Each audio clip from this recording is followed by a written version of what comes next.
नमस्कार, आप देख रहे हैं आज तक। आपके साथ मैं हूं आशुतोष मिश्रा। बिहार के पूर्णिया सांसद पप्पू यादव पर दिल्ली में जूता फेंकने के दोनों आरोपी हैप्पी शर्मा और सुमित गिरी के बारे में खुलासा हुआ है कि दोनों बुलंदशहर जिले के निवासी हैं। रविवार को दोनों आरोपी दोस्त दिल्ली के सांसद पप्पू यादव के घर पहुंचे थे। वहां वो प्रेस कॉन्फ्रेंस कर रहे थे और प्रेस कॉन्फ्रेंस पर दोनों जब उनके आवास पर पहुंचे, दोनों सत्ताधारी दल से जुड़े हैं।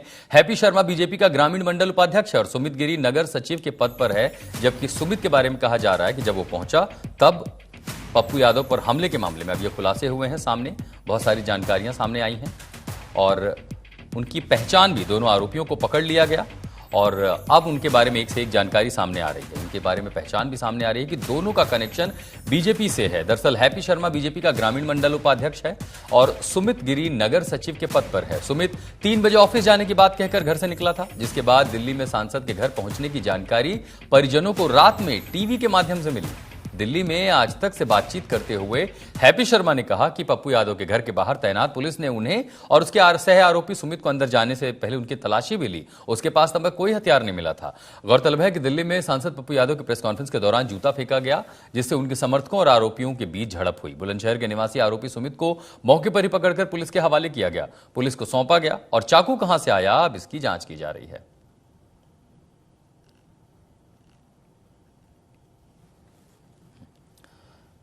तो पप्पू यादव ने बेहद गंभीर आरोप लगाए। इसे लेकर के उन्होंने बीजेपी पर निशाना साधा।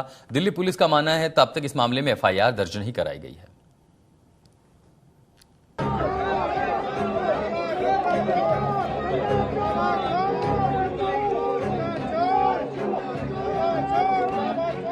इकतीस जुलाई को भगवा कपड़े में पप्पू यादव ने चढ़ावा चोरी के खिलाफ संसद परिसर में प्रदर्शन किया। पप्पू यादव के इसी अंदाज की वजह से उन पर हमले की कोशिश की गई। उनका आरोप है कि रविवार को पहले उन पर प्रेस कॉन्फ्रेंस के दौरान चप्पल फेंकी गई, फिर आरोपियों ने चाकू से हमला करना चाहा।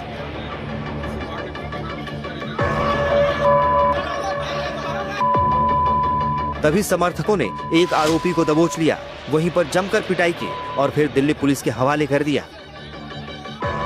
मौके से बरामद चाकू भी पुलिस ने अपने कब्जे में ले लिया है।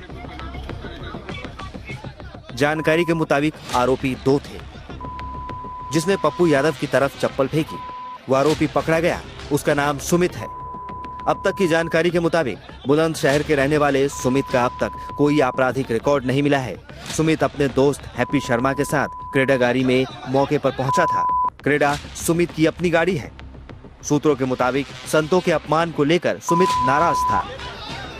तो आप तो चाकू बड़ा सा लेकर गए थे, पप्पू यादव कह रहे हैं कि आप बड़ा नहीं भैया, हमारे पास कोई चाकू नहीं था। सांसद जी के जब घर गए थे तो जब चेकिंग हुई थी कोई चाकू नहीं था।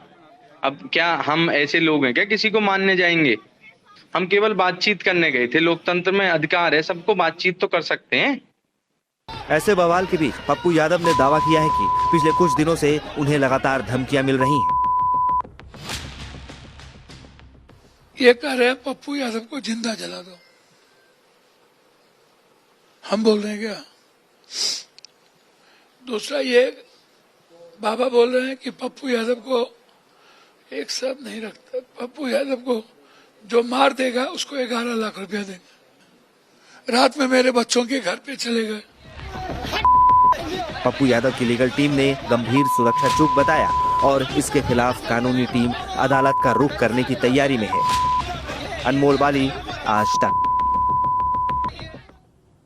सोचिए, ये सारा हंगामा देश की राजधानी दिल्ली में हो रहा है। एक सांसद के घर 2 लोग पहुंचते हैं, हंगामा करते हैं, मारपीट की नौबत आती है, चाकू बरामद होता है और अब तक दिल्ली पुलिस ने एफआईआर तक नहीं किया है। लेकिन इस पूरे मामले पर दिल्ली पुलिस का क्या कहना है? मामला एस्केलेट क्या और जांच कहां तक पहुंची? हमारे सहयोगी अंशुल हमारे साथ जुड़ रहे हैं। अंशुल, पप्पू यादव के घर पे जो कुछ भी हुआ, बाहर पुलिस होती है, उनके अपने निजी गार्ड होते हैं, तलाशी होती है, इन सब के बाद 2 लोग अचानक सांसद के घर तब पहुंचते हैं जब वहां प्रेस कॉन्फ्रेंस हो रही होती है। इसका मतलब रेकी थी, पूरी तैयारी थी, उनको पता था आज यहां भीड़ होगी, लोगों से बात करेंगे, पब्लिक के बीच आएंगे। तो ये सब की पूरी रूपरेखा, और क्या पुलिस सुओ मोटो लेकर के जांच नहीं कर सकती इस मामले में? जी बिल्कुल, पुलिस जो है सुओ मोटो कॉग्निजेंस लेके पूरे मामले की जांच कर सकती है। लेकिन आप देखें जिस तरीके से ये पूरा हादसा हुआ है और जो हादसा एक्चुअली में हुआ है उसमें वो कोई ऐसा गंभीर मामला अभी तक पुलिस को देखने में नहीं आया जिसके तहत वो सुओ मोटो लेकर खुद ही एफआईआर रजिस्टर कर दे इस पूरे मामले में। वो दिल्ली पुलिस का ये कहना है कि वो अभी भी वेट कर रहे हैं कि पप्पू यादव या उनकी टीम की तरफ से किस तरह की कंप्लेन दी जाएगी और बताया जाएगा कि एक्चुअली में आखिर हुआ क्या था। और उसके बाद तफ्तीश में अगर ये पता लगा कि अटेम्प्ट टू मर्डर जैसा अगर कोई अटेम्प्ट था, अगर चाकू लेकर आया था या और कोई हथियार भी उनके पास थे, तो उसके बिना पर एफआईआर दर्ज करके सेक्शंस लगा करके फिर आगे की कार्रवाई की जा सकती है। अभी तक जो मामला जो तस्वीरें देख रहे हैं इसमें हमारे पास तस्वीरें दिख रही है कि जूता चप्पल तो फेंका जा रहा है। एक सांसद को उसी के आवास पर प्रेस कॉन्फ्रेंस के दौरान जूता फेंका जा रहा है। अपराध तो ये भी है। जी बिल्कुल अपराध है। किसी भी तरह का वायलेंस जो है वो बिल्कुल अपराध की श्रेणी में आता है, लेकिन कितने अपराध का मैग्नीट्यूड क्या है ये पुलिस को देखना होगा और उस हिसाब से फिर आगे केस बनाना होगा, उस हिसाब से एफआईआर करनी पड़ेगी। तो जो पहला बेसिक स्टेप है वो कंप्लेनेंट जो है, जो विक्टिम है, वो खुद बताए कि उनके साथ हुआ क्या है। जो वहां पे लोग थे वो अपना स्टेटमेंट दर्ज कराएं कि उन्होंने क्या देखा, क्या उन्हें ऐसा लगा कि कहीं ना कहीं जान से मारने की भी कोशिश की जा रही थी। क्योंकि अगर आप देखें तो जूता फेंकना या थप्पड़ मारना ये भी अपराध की श्रेणी में आता है, लेकिन जो इसका मैग्नीट्यूड है, जो मैग्नीट्यूड ऑफ पनिशमेंट है, वो काफी कम होता है और इसमें इमीडिएटली बेल भी हो जाती है। तो अगर दिल्ली पुलिस एफआईआर रजिस्टर करके उन्हें अरेस्ट भी करती है तो बिल्कुल कुछ घंटों में उन्हें बेल भी देनी पड़ जाएगी। तो इसीलिए ऐसे केसेस में पुलिस ये चाहती है कि जो अक्यूज्ड हैं वो आकर के कहीं ना कहीं अपनी कंप्लेंट दे, अपनी बताएं और उसके बाद उस कंप्लेंट पे तफ्तीश हो, जिसके बाद पुलिस अपना केस बना करके आगे तफ्तीश को ले जा सके। तो अभी भी जो हमें बताया जा रहा है कि कहीं ना कहीं इंतजार है कि किसी तरीके से वो कंप्लेंट मिले और उसके बाद फिर आगे ये पता लगा जा सके कि क्योंकि चाकू जो है वो उनके पास से पुलिस को बरामद नहीं हुआ। पुलिस को जो वो चाकू मिला है वो पप्पू यादव के पीएसओ ने पुलिस को वो चाकू दिया है और ये बताया है कि ये चाकू जो है ये उन अपराधियों से बरामद किया गया था या उन अक्यूज से बरामद किया गया था। तो अब ये देखना होगा कि एक बार कंप्लेंट मिलती है, उसके बाद कंप्लेंट के ऊपर तफ्तीश होगी और तफ्तीश के बाद एफआईआर होगी। तो एफआईआर अगर होगी तो उस एफआईआर में कौन से सेक्शंस होंगे और उन सेक्शंस के बिना पर दिल्ली पुलिस आगे इस तफ्तीश को कैसे ले जा सकती है और ये सुनिश्चित कर सकती है कि ये जो दोनों लोग थे जिन्होंने इस तरीके का इस पूरे कांड को अंजाम दिया, इनके खिलाफ आगे किस तरह की कार्रवाई की जा सकती है। नहीं, अगर पीएसओ ने भी दिया, पीएसओ भी पुलिसकर्मी है, तो वो तो अपने आप में एक सरकारी बयान होगा। पीएसओ ने अगर उस चीज किया है तो उसका बयान भी दर्ज होता आमतौर पर ऐसे केसेस में। दूसरा, कुछ अभी तक पता चल पाया इन दोनों की मंशा क्या थी? इनका कोई राजनीतिक कनेक्शन भी है? किसी मंशा से, किसी षड्यंत्र के तहत आए थे? क्योंकि ऑल ऑफ सडन ऐसे चीजें, रविवार का दिन है, एक सांसद प्रेस कॉन्फ्रेंस कर रहा है, उनके घर पे भीड़ जुटी और ऐसे पहुंच जाना, सब कुछ इतना ज्यादा इत्तेफाक पॉलिटिक्स में होता नहीं है कई बार।